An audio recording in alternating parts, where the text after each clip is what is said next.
Movie screen representing past life. ये कहानी दो प्रेमी बच्चों की है जो कि बिछड़ने के 24 साल बाद वापस मिल जाते हैं। मूवी की स्टार्टिंग में हमें कोरिया के एक शहर को दिखाया जाता है जहाँ पर दो बच्चे हैसंग और नायोंग बहुत गहरे दोस्त होते हैं जो कि एक ही स्कूल में पढ़ा करते थे और शायद कहीं ना कहीं वो दोनों एक दूसरे को प्यार भी करते थे। नायोंग के डैड एक मूवी डायरेक्टर होते हैं, इसलिए उन्हें अपने काम के लिए अपने फैमिली के साथ टोरंटो शिफ्ट होना पड़ेगा। पर नायोंग की मॉम को पता था कि नायोंग और हैसुंग एक दूसरे को पसंद करते हैं, इसलिए नायोंग और हैसुंग की मॉम उन दोनों को एक साथ पार्क में ले जाती है ताकि नायोंग यहाँ से जाने से पहले हैसुंग के साथ गुजारे हुए अच्छी यादें ले जा पाए। पर हैसुंग को अच्छा नहीं लग रहा होता कि नायोंग उसे छोड़कर जा रही है और वो दोनों भी बहुत उदास होते हैं, पर उनके पास कुछ और ऑप्शन नहीं होता। नायोंग अपने फैमिली के साथ कोरिया को छोड़ देती है और एक नए देश टोरंटो में चले जाती है और वहाँ जाकर नायोंग का नाम बदलकर नोरा रख दिया गया था।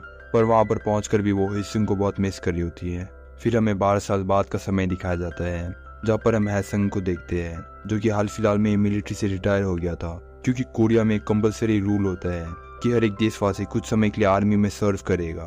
पर हैसुंग अभी भी नायोंग को ढूंढ रहा होता है क्योंकि वो उसे अभी भी बहुत प्यार करता था, लेकिन नायोंग ने अपना नाम नूरा में बदल लिया था जिसकी वजह से हैसुंग को नायोंग किसी भी सोशल मीडिया साइट में नहीं मिलती।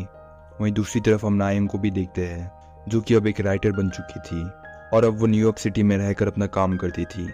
पर उसे हैसंग के बारे में ज़्यादा कुछ याद नहीं था, लेकिन एक दिन उसे अपने डैड के फेसबुक पेज में एक कमेंट दिखता है कि हैसंग अभी भी उसे यानी कि नायोंग को ढूंढ रहे हैं। और इस कमेंट को देखकर नायोंग को भी हैसंग के बारे में अच्छे से याद आ जाता है और फिर वो उसके कमेंट में रिप्लाई कर देती है कि नायोंग ने उसे पहचान लिया है। और दूसरी तरफ इस मैसेज को देखकर हैसंग को यकीन नहीं होता कि उसे नायोंग वापस से मिल चुकी है। उन दोनों की आपस में वीडियो कॉल में बात होने लगती है जिससे उन दोनों को बहुत खुशी होती है, क्योंकि आज कितने सालों बाद वो एक दूसरे को देख रहे होते हैं और वो दोनों आपस में पुरानी बातें करने लगते हैं। हैसंग नायोंग को बताता है कि वो आर्मी से रिटायर होने के बाद इंजीनियरिंग का कोर्स कर रहे हैं ताकि वो चाइना में एक अच्छी सी जॉब ढूंढ पाए। नायोंग भी उसे बताती है कि वो अब एक फुल टाइम राइटर बन चुकी है और थोड़े ही दिन बाद वो मॉन्टन नाम की एक जगह में जाने वाली है जहाँ पर राइटर्स और आर्टिस्ट सबका एक प्रोग्राम होगा। वो दोनों हमेशा वीडियो कॉल में बात करते रहते थे और हैसंग उसे कोरिया की पुरानी जगह भी दिखा रहा होता है जहाँ पर वो दोनों बचपन में वक्त गुजारा करते थे, जिसे देखकर नायोंग बहुत इम्प्रेस हो जाती है। एक रात जब वो दोनों वापस से बात कर रहे होते हैं तो नायोंग हैसंग को टोरंटो आने के लिए कहती है ताकि वो दोनों एक साथ रह पाए, पर हैसंग उसे मना कर देता है क्योंकि 1.5 साल तक उसकी इंजीनियरिंग की पढ़ाई चलेगी, जिसकी वजह से वो अभी कहीं बाहर नहीं जा सकता। और इसे सुनकर नायोंग नाराज हो जाती है क्योंकि वो और हैसंग दिन भर बात करते रहते थे, जिसकी वजह से नायोंग को अपने काम पर ध्यान नहीं लग रहा होता। इसलिए हैसंग उसे कहती है कि उन्हें कुछ दिनों के लिए बात नहीं करनी चाहिए ताकि वो दोनों अपने जॉब में फोकस कर पाए। उन दोनों को ये फैसला अच्छा नहीं लगता, पर ना चाहते हुए भी वो एक दूसरे से बात करना बंद कर देते हैं, जिससे उन्हें बहुत दुख होता है। कुछ दिनों बाद नायोंग मॉन्टन चली जाती है जहाँ पर राइटर्स और आर्टिस्ट का एक प्रोग्राम होने वाला था और वहाँ पर रहने के लिए नायोंग को एक बंगलो भी दिया जाता है। और एक सुबह नायोंग को एक दूसरा राइटर आर्थर मिलता है जो कि न्यूयॉर्क से यहाँ पर वही प्रोग्राम अटेंड करने के लिए आया था और दोनों राइटर्स होते हैं, जिसकी वजह से उन दोनों की अच्छी दोस्ती हो जाती है और धीरे धीरे ये दोस्ती कब प्यार में बदल जाती है उन्हें खुद नहीं पता चलता। और नायोंग और आर्थर अब एक दूसरे को बहुत करीब आ गए होते हैं। वहीं दूसरी तरफ हमें हैसंग को दिखाया जाता है जो कि नायोंग के जाने के बाद बहुत गम में रहता था, जिसकी वजह से उसने अब दारू भी पीना शुरू कर दिया था। पर अपनी इंजीनियरिंग की कोर्स खत्म करने के बाद वो कोरिया से चाइना चला जाता है जहाँ पर उसकी इंटर्नशिप होगी और हैसंग को भी वहाँ पर एक लड़की मिल जाती है जिससे उसे वापस से प्यार हो जाता है। और फिर हमें 12 साल आगे का समय दिखाया जाता है जहाँ पर हम देखते हैं कि नायोंग और आर्थर ने अब शादी कर लिया है और दोनों ही जान अब न्यूयॉर्क सिटी में रहकर काम करते हैं। उन दोनों की शादी को 7 साल हो चुका था। एक दिन नायोंग आर्थर को बताती है कि उसका पुराना दोस्त यानी कि हैसुंग न्यूयॉर्क घूमने के लिए आ रहा है, जिससे कि नायोंग मिलने जाएगी। यानी कि नायोंग ने आर्थर को हैसंग के बारे में सब कुछ बता दिया था।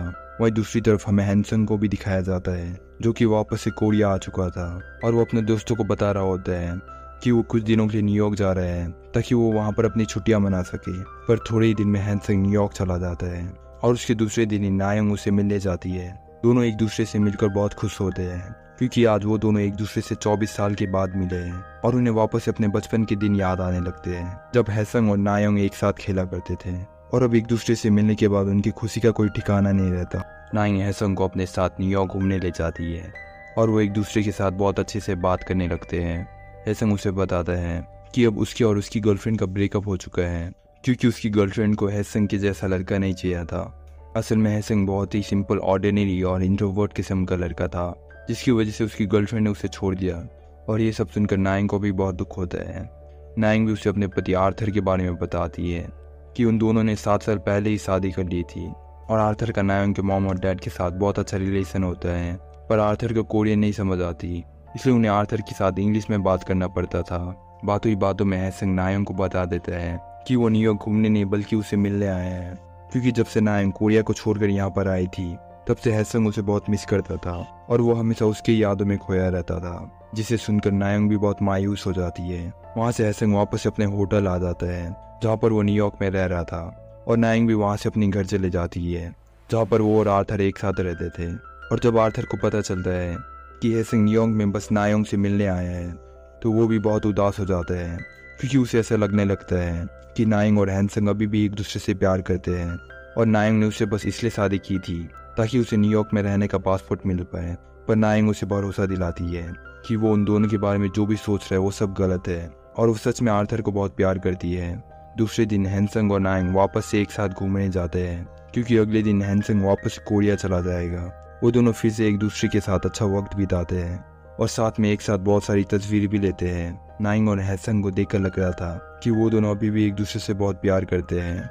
उसी शाम नायंग उसे अपने पति आर्थर से मिलाती है। हालांकि उन दोनों को एक दूसरे से बात करने में दिक्कत हो रही होती है, क्योंकि हैसंग कोरियन बोलता था और आर्थर को भी बस इंग्लिश आती थी, जिसकी वजह से उन दोनों की अच्छे से बात नहीं हो पा रही होती। पर फिर भी वो एक दूसरे से मिलकर खुश होते हैं।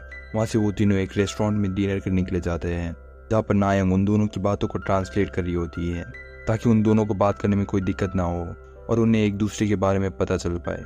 और फिर हैसंग नायंग से कोरियन में बात करने लगते हैं कि अगर नायंग ने बचपन में कोरिया को नहीं छोड़ा होता तो शायद आज वो दोनों एक दूसरे के साथ होते और उनकी भी एक खुशहाल फैमिली होती।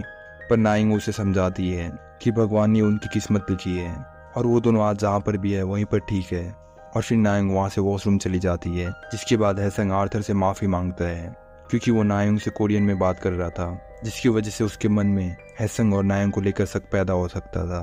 पर आर्थर उसे माफ़ कर देता है, क्योंकि उसे भी पता था कि नायंग और हैसंग के बीच में कोई भी प्यार का रिश्ता नहीं होता।